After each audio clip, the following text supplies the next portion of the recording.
Arratsaldeon jaun-andreok, ongi etorri Donostiako Urrezko Dominaren ekitaldira. Donostiako Urrezko Domina hiriak ematen duen saririk garrantzitsuena da. Es el máximo galardón que concede la ciudad. Desde que en 1926 el consistorio entregara la primera medalla, diversas personalidades e instituciones han sido premiadas con este galardón. Eta aurten, dakizuen bezala, Eusko Ikaskuntzak jasoko du. Eta 1926 urtea aipatu dut eta ara ordurako 8 urte bazera matzala lanean Eusko Ikaskuntzak. 1918an sortu baitzen. Aurten beraz, mendeurrena dute. Zorionak eta urte askoz. Esan daiteke herri honen azkeneko 100 urte hauetako historia eta Eusko Ikaskuntza eskutik joan direla. Zientziarekin eta kulturarekin, berrikuntzarekin eta aurrerapen kolektiboarekin konpromiso aktiboa duten pertsonak osatzen dute Eusko Ikaskuntza.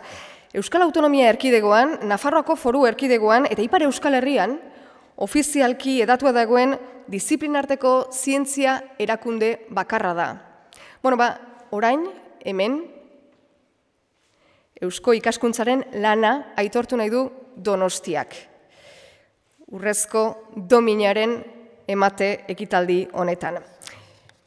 Uztailaren 19an udal batzak hartutako erabakiaren akta irakurriko dizuet, noski dena ez?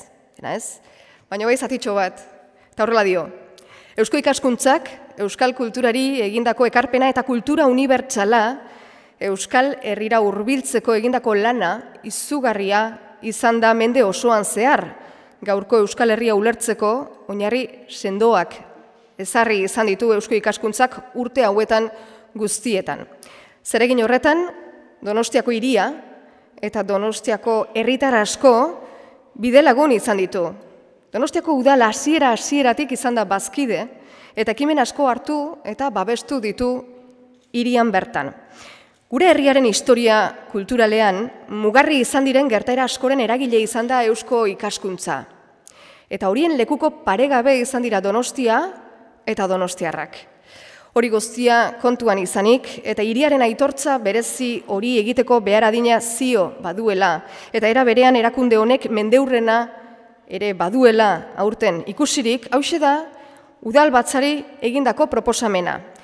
Eusko Ikaskuntzari Donostiako Urrezko Domina ematea, mende osoan zehar euskal kultura garatzeko egindako lana aitortu, estimatu eta eskertuz.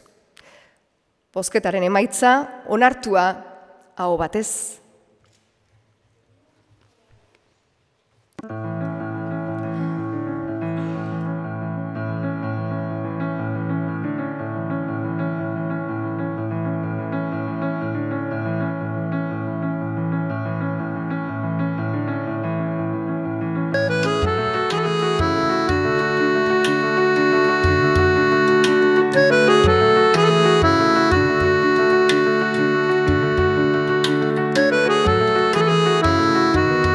Eusko Ikaskuntza beti izan da oso berritzailea. Lehenengo momentutik, lehenengo kongresutik 1918-tikan, gaur arte, bai bere ikuspuntutan eta helburuetan ere.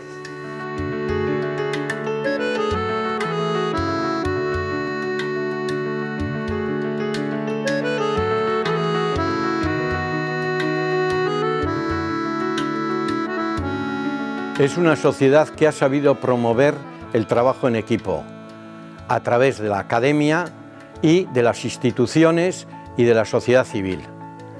A través de estos 100 últimos años ha realizado congresos, publicaciones y jornadas y seminarios que interesan a la sociedad civil.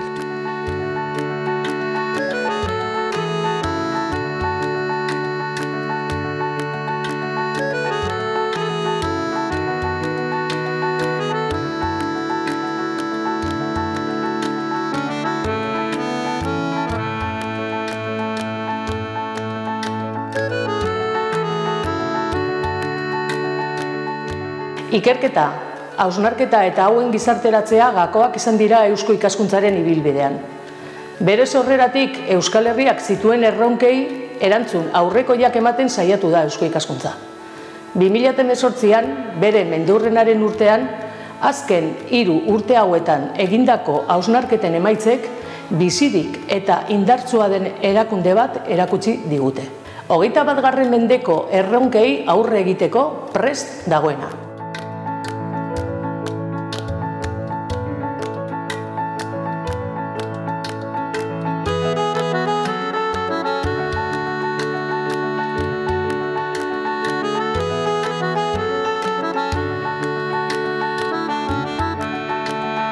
Eusko ikaskuntzak ikaskuntza zabaldu du Euskal Herriko paster guztietara azken 100 urte hauetan. Ikaskuntzaren legitimazio sozialaren mugarri izan da eta izan bedi.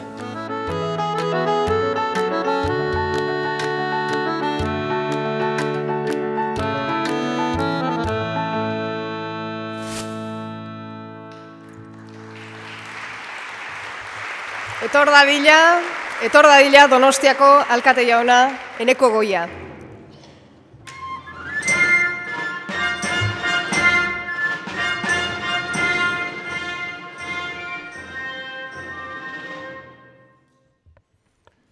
Arratsalde on danoi eta ongi etorriak Donostiako udadetxe honetara.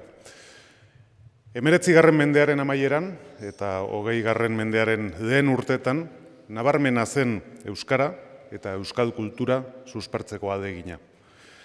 Helburu horixe zuten elkarteak sortu ziren, Euskaltzaleen Biltzarra edo Euskal Esnadea lekuko. Baita aldizkariak ere, horien artean Euskal Herria, Lore Jokoak antolatzen ziren ipar eta hegoaldean, Revista Internacional de Estudios Vascos, 1907an sortua zen. Giro honetan, aurrera pauso nabarmena izan zen 1918 urtean, Oñatin antolatu zen Eusko Ikaskuntzen Kongresua. Hego Euskal Herriko 4 aldundiek eta 3 Elizbarrutietako apezpikuek egindako deiak erantzun zabala izan zuen. Arabildu ziren garai hartako intelektual, akademiko, artista eta jakintsu gehienak. Hizkuntza, historia, artea, irakaskuntza, gizarte zientziak, zientzia politikoak eta eusko ikasketak izan zituen aztergai. Hizlarien artean, Barandiaran, Arantzadi, Urkijo, Elizalde, Azkue, Etxegarai, Kampion, Pedro Muguruza, Aita Donostia, Angela Praiz. Haren arrakasta ikusirik erabaki zen jarraipena ematea eta eusko ikaskuntza, Sociedad de Estudios Vascos, sortzea. Donostian, Foru Aldundian kokatu zen erakunde berriaren egoitza. Helburu horri erantzuteko ahalegina argi eta garbi ikusten da hurrengo kongresuetako gaietan. Elebitasuna irakaskuntzan eta horri loturik auzo eta ingurune marginatuetara eskolak eramatea. Euskal Unibertsitatea erreibindikatzea, Euskal Arrantzaren egoera aztertzea, Euskal Arte herrikoia lantzea, naturzientziak eta medikuntza, lehen uda ikastaroak sortu zituzten, geroko ikastolen oinarri teorikoak ezarri, euskarazko lehen eskola liburuak eginarazi, emakumea aintzat hartu eta 200 emakume erakarri zituzten. Aldi berean, alderdien gaineko izaera zuen autonomia batzorde batek euskal historiaren lehen proiektu autonomikoa aurkeztu zuen 1931ko maiatzean. Lizarrako estatutua izenez ezagutzen duguna. Ia 4.000 bazkide zituen 1936an. Euskal kulturaren alde inoiz elkartu den talderik handiena. Gerra zibilak eten zuen ura guztia. Egoitza Donostian izateaz gain, hainbat Donostia ospetsu ere izan ziren Eusko Ikaskuntzako kide 1918 eta 1926 garren urteen artean. Fausto Arozena, Aita Donostia, Adrián de Doiarte, Juan Odazabal, Benigno Oreja, Francisco Urkola Dazkanotegi, Jesus Mari de Izaola eta beste hainbat. Bereziki aipatu nahi ditut, Miguel Muñoa, 1914 garren urtean Donostian Euskal Eskola aurretik lehen hezkuntzara arte, euskaraz soilik irakasten zuen lehen eskola sortu zuena. Eta noski, Elbira Zipitria, gerra ondoko ikastolaren hazia sortu zuena 1940ko hamarkadan zehar. Eta nola ez gogoan izan 1931ko udan egindako elebitasunaren kongresua, Xabier Lizardi oderkaria buru izan zuena. Donostian irakaskuntza publiko eta pribatuko 100 irakasle bildu zituena. Gerra ondoren, iparraldean antolatu ziren kongresuei esker jarraitu zuten hasierako helburuak betetzeko ahaleginetan. Horri esker lortu zen iparraldeko kide gehiago biltzea. 1976tik aurrera hasi zen berriro hegoaldeko jarduna. Indarberritzea. Miramar Jauregia egoitza harturik, Donostiar kide ezagun asko eusko ikaskuntzaren bigarren aroan ere. Jesus Maria Alkain, hiri honetako lehen alkate demokratikoa, Iñaki Barriola, Carlos Blasco Imaz, Juan Pablo Fusi, José Antonio Garmendia, Edosegi, Álvaro Navajas de Aporte, Imanolo de Aizola, Miguel Peday Orozco, Vicente Zaragoeta, Agustín Zumadabe. 100 urte igaro ondoren, Euskal lurralde guztietan edatuta dagoen disiplinarteko erakunde bakarra da. Baina orain, sortu zenean ez bezalako gizartean egin behar ditu ekarpenak. Eusko Jaurlaritzaz eta Nafarroako gobernuaz gain, Euskal Elkargoa ere sortu da iparraldean. Unibertsitate publiko eta pribatuak dauzkagu. Irakaskuntza edebiduna errotua dago hasi aurrezkodatik eta unibertsitateraino. Ekosistema horretan zer leku duten gogo eta eginik, guztiok ikusi dugu horren emaitza mendeurren honetan zer. Gaur, 1918an bezala, gizarte erronka estrategikoen azterketa eta hausnarketa bultzatu, erantzun berritzaileak ematen saiatu, horren lekuko da, geroa elkar ekin lemapean amaitu berri dezuten 17. kongresua, lurraldez lurralde osatu dena. Gaurko Euskal Herria ulertzeko ekarpen berebizikoa egin du eusko ikaskuntzak. Donostia hasieratik izan da bazkide, eta hainbat donostiar izan ditu bide lagun. Argi dago beraz, zergaitik erabaki duen Donostiako udalak urrezko domina hau eusko ikaskuntzari ematea. Mende osoan zehar euskal kultura garatzeko egindako lana aitortu, estimatu eta eskartzeko modua baino ez da. Eskerrik asko, bihotz-bihotzez eta zorionak.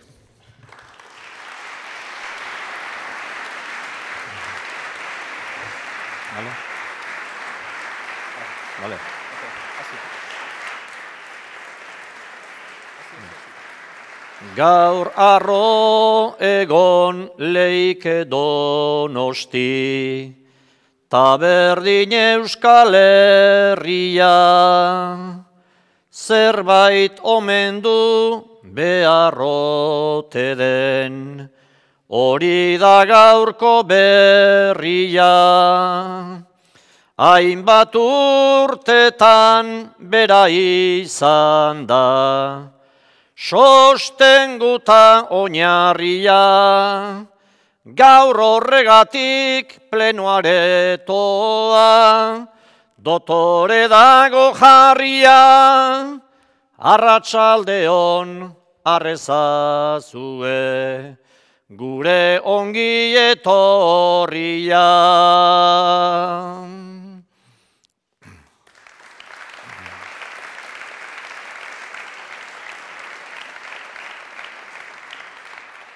Abandonatu oidan basoan, zikina betik goruntza, ta zaintzen ez dan etxean ere, hormetatik gora untza, hemen ordea maite ditugu, gure lurrata hizkuntza, elkarte bati eskerrak genun, sekulako hobekuntza, 100 urte bete dituen hori, hori da eusko ikaskuntza.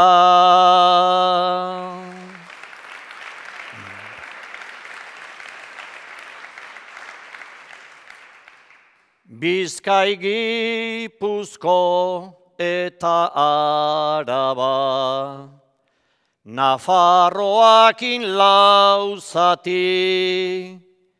non sortua den ez du ajola, Donosti ala Oñati, hain zen sendoa buruko mina, eragin zion hainbati, diktaduraren urtetan batzuk, aurka zituen setati, garai zail eta txarretan ere, aurrera egin du beti.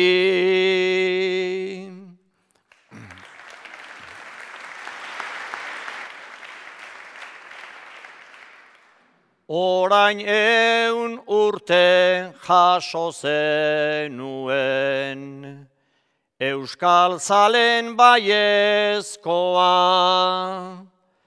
eta geroztik zuzera gure, kulturan indar auspoa. Donostiako udalak berriz, erabaki bidezkoa, naizta domina ematea den, erabat beharrezkoa, aitor dezagun zure jarduna, dala egiz urrezkoa.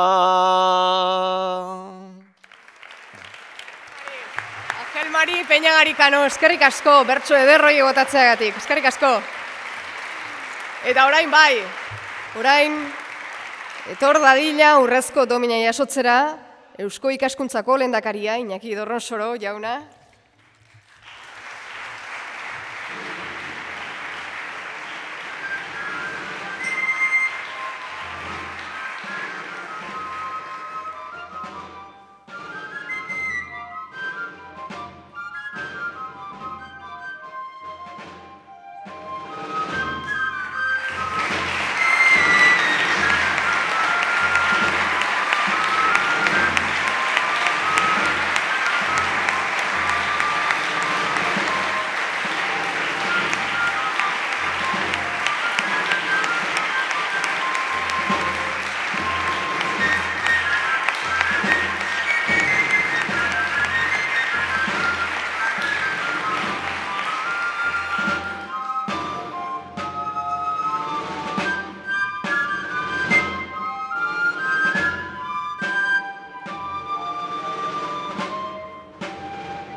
Arratsaldeon eta eskerrik asko, aurrena.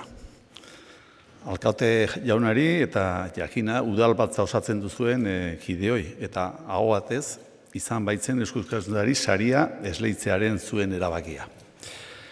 Esker berezia adierazi nahi dizuet ona bertaratu zaraten agintari, bazkide eta lagunoi. Eusko Ikaskuntza 1918ko abenduaren 22an eratu zen Donostian.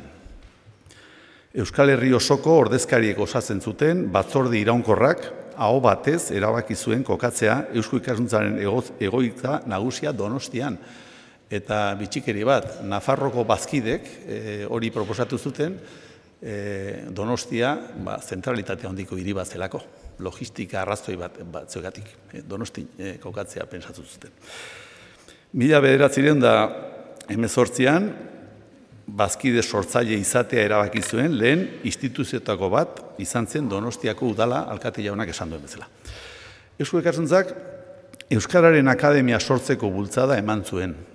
Ahalegin horren ondorioz, 1918ko irailean, 21ean, eratu zen ofizialki Euskaltzaindia, hori ere Donostian. La primera y más importante revista científica que ha tenido y tiene nuestro país se creó en San Sebastián, la Revista Internacional de Estudios Vascos. En la sede donostiarra de Eusko Ikaskuntza se habilitó una biblioteca vasca única en su género en aquel entonces, biblioteca que hoy está en el Koldo Mitxelena. Eusko Ikaskuntza fomentó nuevas estructuras de estudio e investigación, avanzando así hacia la creación de una universidad vasca. Desde 1927 hasta 1936 organizó en esta misma ciudad cursos de verano con estructura universitaria. E hizo posible el nacimiento del Centro de Estudios Científicos de San Sebastián como germen de una futura Facultad de Ciencias. Durante 100 años, la sociedad ha organizado en San Sebastián numerosos congresos, foros y asambleas sobre temas de interés social, cultural y económico. Así, aquí se han celebrado 4 congresos de estudios vascos, incluyendo el más reciente hace solo unas semanas, un congreso sobre bilingüismo en 1931 que reunió a centenares de maestros y maestras. La Asamblea Municipal Vasca trajo a Donosti a representantes de un gran número de ayuntamientos de todo el país, o la Asamblea de Pesca Marítima, que en 1925 mostró que el sector arrantzale podía y debía ser objeto de estudio bajo parámetros científicos, sin olvidar el Gran Congreso sobre los orígenes históricos de San Sebastián en 1981, que tuvo por escenario este mismo salón donde nos encontramos. Eusko Ikaskuntzak Euskal Historiaren lehen autonomia proiektua idatzi zuen, Hego Euskal Herriko Estatutua eta 1931ko maiatzean aurkeztu zen Donostian. Gure sozietateak zuzendu zuen 30ko hamarkadako mugimendu euskaltzale handia. Hain zuzen, Euskal Herri osoan sortutako elkarte erakunde eta talde guztiak koordinatzeko sortu zen Euskal Bazkunen Alkartasuna, egoitza Donostian. Eta ekitaldiak, erakusketak eta lehiaketak tarteko, Eusko Ikaskuntzak Donostia Euskal Antzerkigintzaren hiriburu bihurtzen lagundu zuen. Duela 40 urte, diktaduraren gau luzearen ondoren berpiztu egin zen Eusko Ikaskuntza eta berriro bihurtu zuen Donostia Euskal kulturaren hiriburu.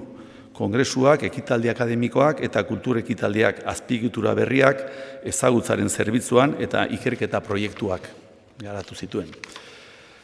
100 urtez, Donostia izan da gaur egun ere bada eta etorkizunean ere izango da, Eusko Ikaskuntzak lan egiteko eta gure herriaren garapenean laguntzeko aukeratutako tokia. Gure fruiturik onenak eman eta munduan zabaldu ditugu, beti Donostiatik. Eskerrik asko Donostia. Gracias, pueblo donostiarra, por este reconocimiento.